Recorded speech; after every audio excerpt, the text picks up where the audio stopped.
విశ్వాసం గల జీవి ఏది? కుక్క. కుక్క బతుకు. శివగామి నీతిగా నిజాయితీగా ఉంది. ఏమనుభవించింది?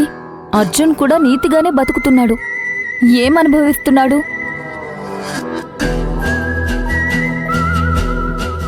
వీళ్ళందరిది రోడ్డున తిరిగే కుక్క పరిస్థితి అయిపోయింది. శివగామిని అర్జున్ని ఆదర్శంగా తీసుకుంటే ఏమనుభవించలేం. కష్టాలు తప్ప ఏముండవు. కాని రావణ్ణి ఫాలో అయితే సంపాదించినంత సంపాదించుకొని జీవితాంతం సుఖంగా సంతోషంగా బతకొచ్చు. రావణ్ ఓ పెద్ద క్రిమినల్ అయినా ఎంతో సంతోషంగా ఉంటాడు. కావాల్సినట్టు బతుకుతాడు కదా. ఇప్పుడు నువ్వే ఉన్నావు, రావణ్కి నమ్మకంగా పనిచేస్తున్నావు.